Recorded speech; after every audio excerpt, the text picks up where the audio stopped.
You want me to go into town and see if I can get parts?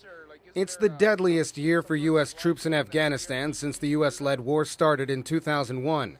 The number of American soldiers killed in the country this year is double that of the previous year.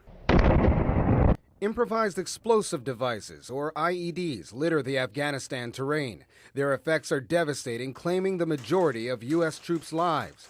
The death toll of the NATO-led forces in Afghanistan rose to 506. Of those, 310 have been Americans.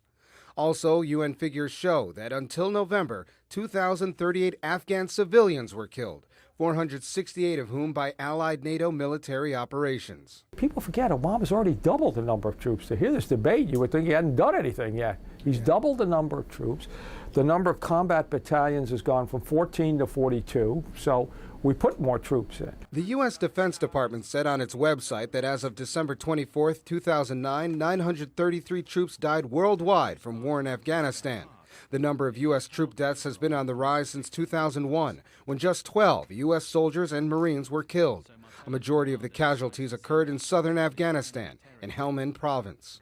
If the Taliban come back to power, it would matter if they allowed Al-Qaeda to become a terrorist base, and then Al-Qaeda would start using that to launch attacks against the United States and Europe. Last month, President Obama announced he would send an additional 30,000 troops to Afghanistan to dismantle a strengthening Taliban and stem the high casualty rate.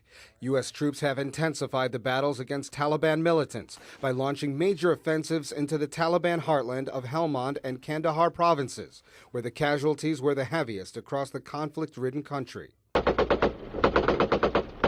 Numbers jumped in 2007 when pro-Taliban forces made a comeback. Many critics claim the Afghanistan war started to worsen as military operations focused attention to the Iraq war, frustrating some President Obama supporters. A lot of them supported the President Obama in the campaign, because then Senator Obama, because they thought he was going to be a very perhaps a more progressive leftist candidate. He indicated he was going to withdraw from Iraq, and perhaps implicitly assumed that also meant Afghanistan and other U.S. military operations abroad. And since he's been governing, it's been very much governing from the center. With extra troops provided by NATO allies, there will be 150,000 troops in Afghanistan in the coming year.